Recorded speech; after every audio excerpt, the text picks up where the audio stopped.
You've picked up some decent skills looking at the earlier tutorials, and now you'd like to edit some video that you shot.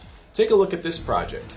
I've organized my browser for this project into bins like I've taught in a previous tutorial. I've got some music elements here, some 30 seconds in a 10-second file. I've got my sequences in a sequences bin, and I've just got one video clip called raw footage. Let's start by double-clicking on the icon for the raw footage.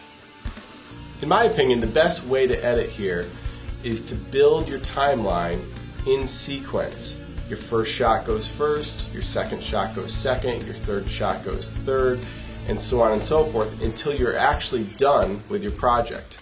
Take a look at our viewer.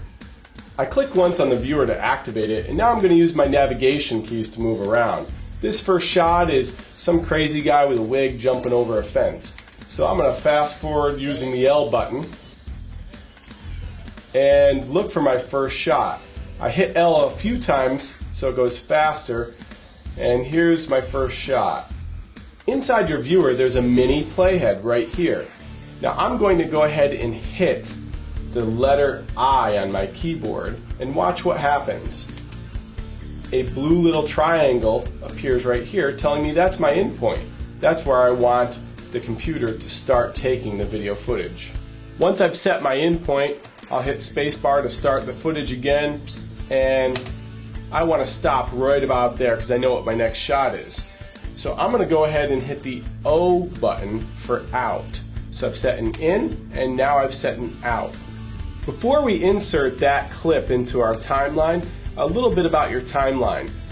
01 will be there by default. That does not mean that you're at the hour mark. Just ignore that. Your playhead by default will be at the beginning of the project. If by chance it's not, hit your home key to make sure it's at 01000000, and that's where you want to start. With our playhead in the right spot in our timeline and our ins and outs already identified, we simply click on this video in the viewer, hold your mouse button down, and drag it to the overwrite area and let go. That clip is now in my timeline, and the software moved my playhead to the end of that clip. So I'm ready to insert my next shot sequentially, shot number 2. To get my second shot, I click on my viewer to activate it. I fast forward using the L button to where I find the beginning of my second shot.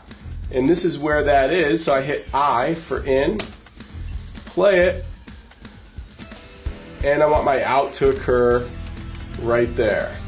So I hit O.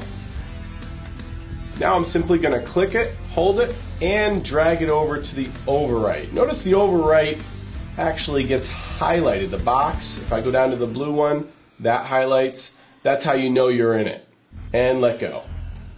Now here's my timeline again. I'm at 5 seconds and 27 frames, and 2 shots have been inserted. I'm ready for my third shot. This process of editing in sequence, shot 1, shot 2, shot 3, shot 4, will pay off in the end. Take a look as I finish up the project.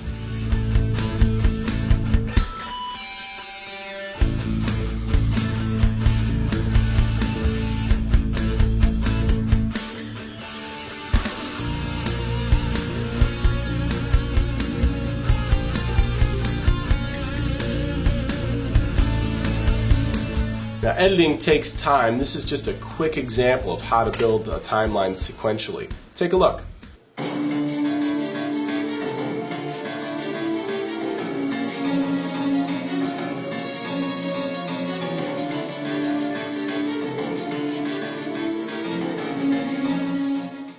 What you just looked at was a real rough edit. You can go back and make changes. The key is to make sure that you capture all of your video and it's in your browser before you start building sequentially in your timeline.